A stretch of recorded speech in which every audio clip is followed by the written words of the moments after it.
সবাইকে মাহে রমজানের শুভেচ্ছা জানিয়ে শুরু করছি আজকের রেসিপি।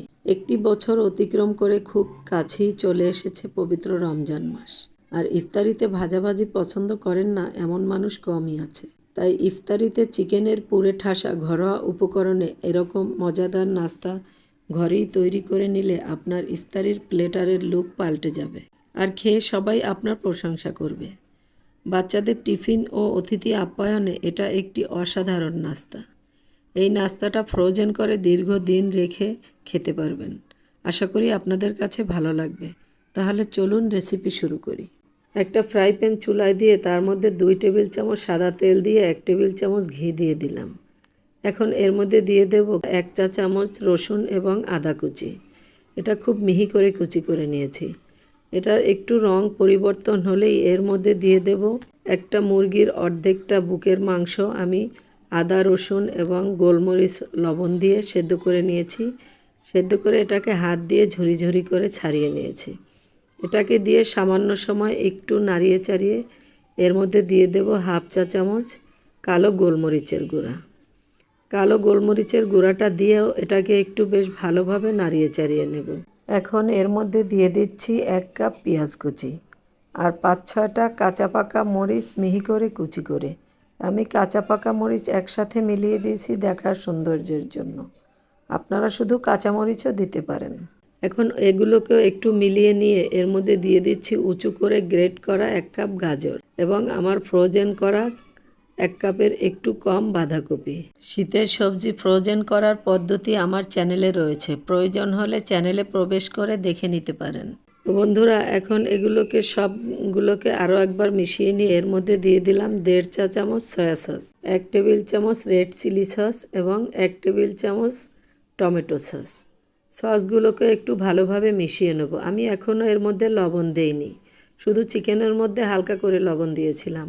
এখন সামান্য একটু লবণ দিয়ে দিলাম শুধু সবজির জন্য, কারণ এখানে সসের মধ্যেও কিছুটা লবণ আছে, তাই লবণটা বুঝে শুনে দিতে হবে। নাড়িয়ে চাড়িয়ে আমি পুরটা রেডি করে নিয়েছি। এখন এটাকে একটা বাটির মধ্যে তুলে নিচ্ছি।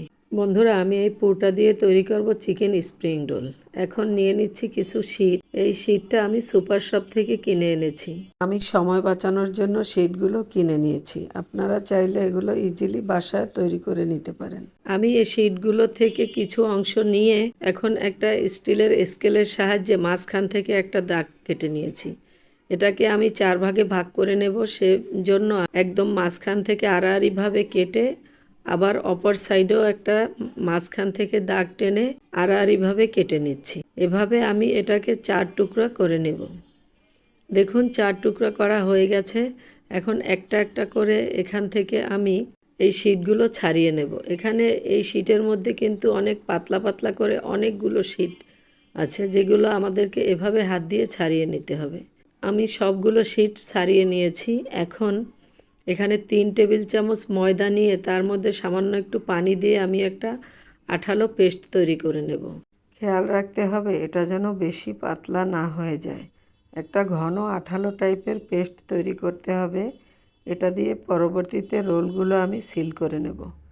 আমার এটা তৈরি হয়ে গেছে, দেখুন ঘনত্বটা এভাবে হবে। এখন একটা শিট নিয়ে সেখানে 4 দিক থেকে আঠাটাকে লাগিয়ে নেব।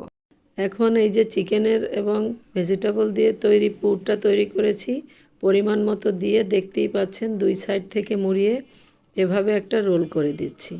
এটা বলে বোঝানোর মতো না, আপনারা দেখেই বুঝে নেবেন। আমি আরও একভাবে একটা ভাঁজ দিয়ে আপনাদের দেখিয়ে দিচ্ছি। তো বন্ধুরা, দেখতেই পাচ্ছেন কোনাকুনিভাবে এবার এটাকে আমি ভাঁজ দিয়ে নিচ্ছি। বিশেষ করে যে আমরা ফ্রোজেন করা এই স্প্রিং রোলগুলো কিনে খাই, সেগুলো এভাবেই ওরা করে থাকে। আমি সমস্ত রোলগুলো তৈরি করে নিয়েছি। এখন আমি চিকেন সমুচা তৈরি করব। সেজন্য একটি বোলের মধ্যে প্রথমেই আমি দিয়ে দিচ্ছি 1 কাপ উঁচু করে পেঁয়াজ কুচি আর 5-6টা কাঁচামরিচ মিহি করে কুচি করে নিয়েছি। এর সাথে কিছু লাল মরিচও রয়েছে। 1 চা চামচ লবণ দিয়ে এটাকে একটু আলতো হাতে মেখে নেব। বেশি মাখা যাবে না, তাহলে এটা পানি ছেড়ে দিবে। দিয়ে দিচ্ছি উঁচু করে 1 কাপ গ্রেট করা গাজর। গাজরটা দেখুন কতটা ঝরঝরে। আমি গ্রেট করার পরে চিপে পানিটা ফেলে দিয়েছি। এখন এই যে স্প্রিং রোলের জন্য যে চিকেনটা আমি তৈরি করেছিলাম, সেখান থেকে আরও অর্ধেকটা আমি রেখে দিয়েছি, তো সেগুলো দিয়ে দিলাম। এখন দিয়ে দিচ্ছি বেশ কতগুলো ধনিয়া পাতা কুচি, হাফ চা চামচ দিয়ে দিলাম কালো গোলমরিচ গুঁড়া, ভাজা জিরার গুঁড়া হাফ চা চামচ এবং সামান্য একটু গরম মশলার গুঁড়া। এগুলোকেও একটু ভালোভাবে মিক্সড করে নিচ্ছি। ভালোভাবে মিশিয়ে নেওয়া হয়ে গেলে আমি কতগুলো স্প্রিং রোলের শিট এই যে মুচমুচু করে ভেজে নিয়েছি এগুলোকে এর মধ্যে দিয়ে দেব। বন্ধুরা, আপনারা দেখতে পাবেন যে সমুচাগুলো আমরা দোকান থেকে কিনে খাই, তার মধ্যেও কিন্তু এই শিটগুলো এভাবে গুঁড়ো করে ওরা দিয়ে থাকে। তো এটা দিলে হয় কি, ভিতরে যে পুরটা একটু বাইন্ডিংটা ভালো হয় এবং খেতেও ভালো লাগে। তো আমি আবারও কতগুলো শিট ওখান থেকে বের করে নিয়েছি। তো এখানে কিন্তু অনেকগুলো শিট থাকে, সেখান থেকে আমার প্রায় 3/2 ভাগ আমি ব্যবহার করেছি, 1 ভাগ কিন্তু আমার থেকে গেছে।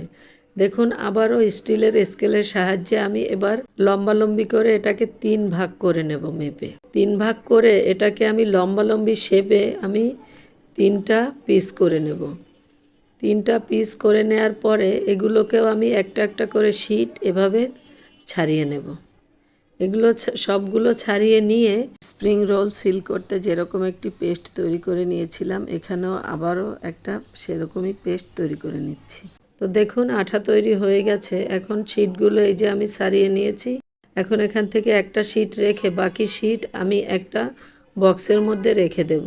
একটা ভেজা কাপড় ভালোভাবে নিংড়ে নিয়ে এগুলো ঢেকে রাখলেও হবে, তা না হলে এগুলো বাতাস লেগে শক্ত হয়ে যাবে।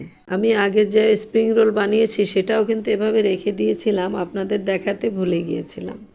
তো বন্ধুরা দেখুন, এক সাইড কোনাকুনিভাবে এভাবে মুড়িয়ে একটু আঠা লাগিয়ে আবার দ্বিতীয়বার ভাঁজ দিয়ে নিলাম। এরকম 2বার ভাঁজ দিয়ে নিয়ে একটি কোণ তৈরি করে নিলাম। একবার ভাঁজ দিলে এই কোণের মধ্যে পুর ভরার সময় খুলে যাবে, সেজন্য আপনারা এটাকে ভালোভাবে একটু লক্ষ্য করলেই বুঝতে পারবেন কিভাবে আমি এগুলো তৈরি করছি। এখন এর মধ্যে এই যে তৈরি করা পুর আমি একদম ঠেসে ঠেসে ভরে দিচ্ছি। একটু ঠেসে ঠেসে ভরে দেওয়ারই চেষ্টা করবেন, এতে করে সমুচাটা ভাজার পরে দেখতে সুন্দর লাগে।